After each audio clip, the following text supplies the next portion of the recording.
Itu jamaahnya lebih dari 17.000. Datanya ada di Mas Eri semua. Mulai dari yang Bangkok, Bangki, Bengkak, Bungkuk ada. Di situ tempat penjual sarang burung. Kiai-kiai seluruh Jawa Timur gerah. Kiai-kiai seluruh Jawa Timur jengkel. Gimana supaya Gang Doli ini bubar? Semuanya istighosah, Profesor. Istighosah, doa, ya Allah, bubarkan Doli, bubarkan Doli. Di mana-mana kiai istighosah. Semakin diistighosai, semakin rame Doli. Bahkan kiai yang doanya ampuh itu ngeri doanya, ya Allah, lonte-lonte Doli itu bikin budiken semua ya Allah, bikin boresen semua ya Allah, biar nggak laku. Didoakan gitu, tambah mulus-mulus. Kiai se-Jawa Timur nggak ada yang mampu membubarkan Doli. Tapi begitu seorang wali kota sebelum Mas Eri yang juga dari PDI Perjuangan, Bu Risma, bikin kebijakan undang-undang perda nomor sekian garis miring sekian angka Romawi sekian eret Gang Doli bubar, tanda tangan eret cetok, selesai. Nggak usah qala ta'ala, nggak usah pakai qala nabi, nggak usah Allahumma, nggak usah Rabbana. Betul? Betul? Ini pentingnya pemimpin. Makanya jangan anti politik. Tak kasih contoh lagi. Misalnya saya Anwar Zahid,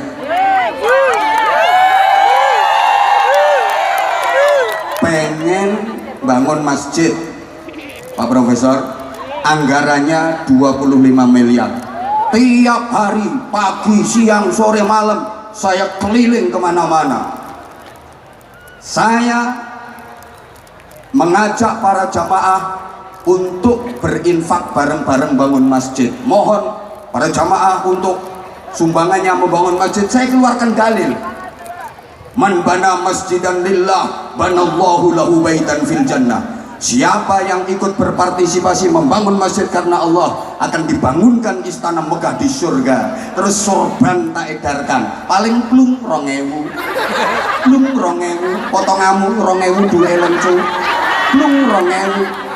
50 tahun saya keliling Indonesia, masjid yang anggarannya 25 miliar nggak berdiri bangunannya. Tapi ketika seorang wakil presiden nanti, masjid di pesantrennya Anwar Zahid anggarkan 25 miliar, cetok, selesai. Wakil presiden nggak perlu pakai qala ta'ala. Sopo ngomong modus. Nah, ini namanya politik. Itu loh. Nah, kalau santri nggak ada keterwakilannya, lah nanti kalau ada apa-apa santri ya nggak dapat bagian. Maka saya setuju banget Profesor Mahfud MD maju sebagai cawapres, mewakili santri, mewakili kiai.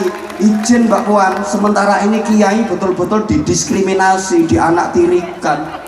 Padahal kiai itu perannya di masyarakat. Coba, maaf, siapa yang membina moral masyarakat sehingga masyarakat yang mau berbuat jahat nggak jadi, yang mau nakal nggak jadi. Indonesia masyarakatnya berakhlakul karimah.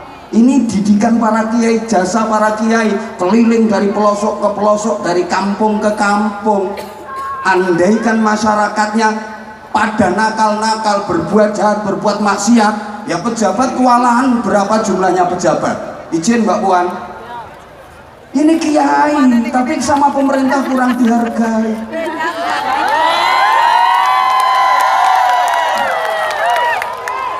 Wali kota, bupati aja dapat mobil dinas. Coba, nah, kerjaannya cuma tanda tangan setempel, tanda tangan setempel. Kiai dapat apa coba? Ya teklek dinas itu. Camatnya dapat mobil dinas, Padahal camat tugasnya cuma apa? Tanda tangan neret-neret. Pernah saya tantang, ayo camat berdiri, uraikan jasamu apa saja coba. Nggak bisa ngomong kok. Kalau langsung bersentuhan dengan rakyat, yo masyarakat. Kayak gini pejabat mau datang ya kalau ada perlu.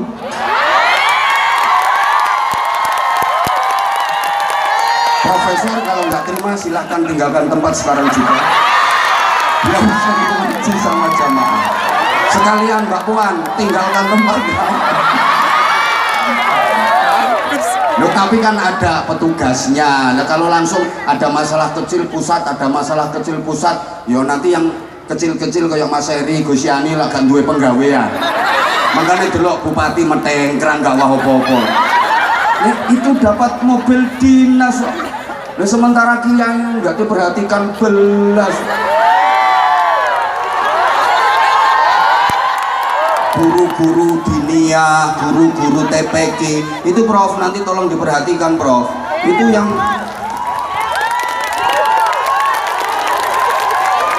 terus lagi, ini mumpung ketemu saya punya usulan. Halo. Meneng kita, makanya kita berdoa dulu ya. Saya sampaikan terkait doa. Nanti politiknya Rasulullah seperti apa? Bagaimana memilih pemimpin menurut Rasulullah? Ibarat memilih, ibarat sholat berjamaah itu kalau makmum siapa saja boleh. Kalau makmum siapa saja boleh jadi makmum, nggak perlu diseleksi.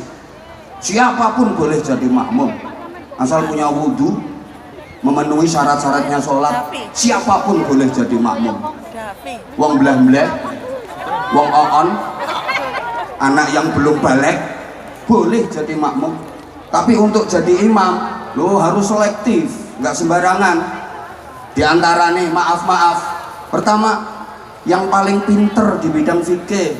Nah kalau presiden itu, kalau presiden wakil presiden ya yang paling pinter dan pengalaman di bidang pemerintahan, tentu harus seperti itu. Terus dengerin dong, yang paling banyak faham Qur'annya, nah ya harus ngerti hukum tata negara macam-macam, harus kayak gitu. Nanti ada sampai pada tataran dipilih yang usianya lebih tua. Kalau gitu makanya sehingga kita berpikir Allahumma sholli ala Muhammad. Maka kita perlu berdoa memohon kepada Allah Subhanahu wa taala, mudah-mudahan ke depan Indonesia diberikan pemimpin yang terbaik. Saya tanpa mengurangi rasa hormat Mbak Puan, Profesor Mahfud, kalau ada yang datang ke saya, siapapun calon apapun, saya doanya jahat. Ya, saya doanya jahat. Misalnya Mas Heri datang ke saya, Gus Yani datang ke saya, yang saya kenal itu Gus Tom meneng toh, minta didoakan jadi ini. Saya doanya gini, ya Allah, kalau memang jadinya beliau ini sebagai pemimpin membawa maslahah, manfaat dan barokah untuk umat, untuk masyarakat, jadikan beliau ya Allah. Tapi kalau jadinya beliau ini membawa madharat untuk umat, madharat untuk masyarakat, mudah-mudahan gak jadi. Siapapun termasuk capres cawapres. Nah iya, salahkah doa saya? Ayo profesor aja nggak berani menyalahkan, apalagi potonganmu. Nah kalau profesor misalnya, ya kalau profesor jauh lebih alim daripada saya, jauh lebih pinter daripada saya, tapi nek ceramah laris saya. Ya, memang bukan wilayahnya beliau kok. Saya diminta doa, ya tak doakan seperti itu. Kalau memang Profesor Mahfud MD ini jadi wapres membawa maslahah, manfaat dan barokah untuk Indonesia, jadikan beliau wakil presiden. Tapi kalau enggak, mafhumul khalafahnya gitu Prof, ya harus nerima siapapun loh. Saya kan tadi udah ngomong, saya bukan ahli politik, saya sama kayak panjenengan semua, saya kayak panjenengan semua, rakyat kecil. Maka Profesor Mahfud tadi juga menyampaikan calon yang ada insya Allah putra-putra terbaik bangsa Indonesia. Buktinya yang lolos dan terpilih adalah mereka, dudu palikmu. Berarti mereka yang terbaik. Nah kita memilih yang paling baik dari yang baik-baik itu. Mudah-mudahan Allah kasih kita pemimpin yang terbaik. Amin Allahumma. Amin Allahumma. Doa ini penting, amin ya robbal. Ini pengajian Prof, ini nggak ada kaitannya dengan yang lainnya. Halo, halo. Dalam kehidupan ini ada dua kekuatan yang dahsyat, ada dua kekuatan yang hebat. Satu takdir, dua doa. Takdir itu keputusan Allah, takdir itu rencana Allah. Sedangkan doa adalah permohonan hamba kepada Tuhan. Doa itu janji Allah kepada hambanya. Allah berjanji, ud'uni astajib lakum. Berdoalah kalian kepadaku, maka aku berjanji akan aku ijabah, akan aku penuhi doa dan permintaanmu. Dan Allah tidak pernah mengingkari janji. Maka doa sangat kuat. Allahumma sholli ala Muhammad. Saya ulang, takdir itu keputusan Allah, rencana Allah, sangat kuat. Doa itu permohonan hamba kepada Tuhannya. Doa itu janji Allah, dan Allah tidak akan mungkin mengingkari janji. Sangat kuat. Takdir kuat, doa kuat. Dari yang sama-sama kuat ini, mana yang lebih kuat? Ternyata para jamaah, Allah sering merubah rencananya demi memenuhi permohonan hambanya. Saking cintanya Allah sama hambanya, saking sayangnya Allah sama hambanya, sampai-sampai Allah sering merubah takdirnya demi memenuhi doa hambanya. Dirubah dengan takdir yang baru. Yamhullahu ma yasha'u wa yuthbit wa indahu ummul kitab. Jadi ternyata keputusan Allah itu masih bisa diganggu gugat. Pakai apa? Pakai doa. Ad-doa yaruddul qadha. Doa itu bisa menolak keputusan Allah. Nah, keputusan Allah aja masih bisa diganggu gugat. Masa keputusan MK nggak bisa diganggu gugat?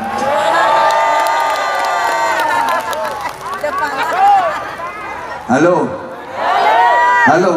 Nah, gimana cara mengganggu gugat keputusan Allah? Pakai doa. Nah, kita manusia berdoa itu pas dan harus memang. Kenapa? Karena kita ini aslinya nggak bisa apa-apa.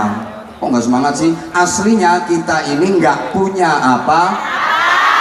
Semua kuasane Gusti, semua miliknya Gusti Allah.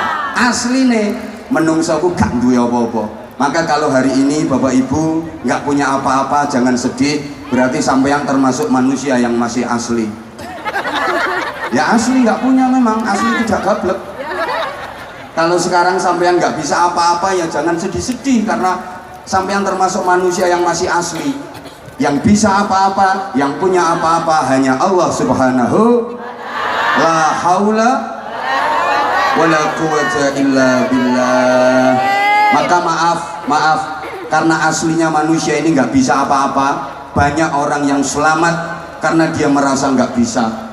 Sebab dia merasa nggak bisa, maka dia selalu memohon kepada yang bisa, minta bantuan kepada yang maha bisa, yaitu Allah, melalui doa. Banyak orang yang celaka gara-gara merasa sok bisa. Karena dia merasa sok bisa, akhirnya sembrono. Akhirnya dia ceroboh, gak mau minta tolong sama yang bisa, gak mau berdoa, akhirnya sengsara, akhirnya celaka. Maka jangan pernah menyepelekan doa. Ad-doa silahul mu'min. Doa adalah senjatanya orang mukmin. Namanya senjata, meskipun bahannya biasa-biasa saja, kalau dirawat, sering diasah, lama-lama tajam. Betul? Meskipun doa kita biasa-biasa saja, tapi kalau kita istiqomah memakainya, kita bermohon kepada Allah dengan doa yang dianggap biasa-biasa saja, itu bisa tajam, bisa jadi ampuh. Sebaliknya, senjata meskipun bahannya istimewa, tapi kalau nggak pernah diasah, nggak dirawat, lama-lama karaten. Bahasa Inggrisnya the tayang. Ada doa yang katanya istimewa, ijazah dari syekh beneran, bukan syekh lor, syekh kidul, syekh setan, syekh kulon. tapi nggak pernah dipakai, ya karaten. Muga-muga paham. Paham ya? Nah, setiap kita berdoa hakikatnya dikabulkan nama Allah. Cuman kadang-kadang Allah dalam mengabulkan doa itu tidak sesuai dengan apa yang sampean minta, dikasih dalam bentuk lain yang menurut Allah itu jauh lebih baik bagi sampean. Sampean mintanya A tapi sama Allah dikasih B. Kenapa? Karena kalau dikasih A bahaya, yang baik bagi sampean adalah B. Contoh, sampean kan sering minta kepada Allah, sering berdoa minta jadi orang kaya, betul? Betul? Sama nek ndonga njaluk sugih, saking aneh bahasanya diperhalus, ya Allah karuniakan kepadaku rizki yang luas, rizki yang lancar. Aslinya ya Allah sugih, aslinya diperhalus mana. Saya belum pernah mendengar ada orang berdoa, ya Allah berikan kepadaku rezeki sedikit saja, nggak ada. Tapi kenapa sama Allah sampean kok gak dikei sugih, sampean kok awet melarate? Karena menurut Allah sampean lebih baik jadi orang miskin. Kalau sampean kaya bahaya, wong sama nurung sugih medite ngono. Mbah Neo sugih. Kayak gini loh, maaf. Sampean punya anak kelas 3 SD, minta dibeliin sepeda motor. Sampean punya duit, kira-kira sampean beliin sepeda motor apa enggak? Dibeliin, tapi bukan sepeda motor, sepeda ontel, sepeda pancal, sepeda gunung. Kenapa? Menurut sampean yang baik buat anak kelas 3 SD bukan sepeda motor, sepeda ontel. Bukan berarti nggak sayang, permintaannya nggak dikasih, justru karena sayang, justru karena cinta. Kalau dikasih bahaya. Understand? Understand?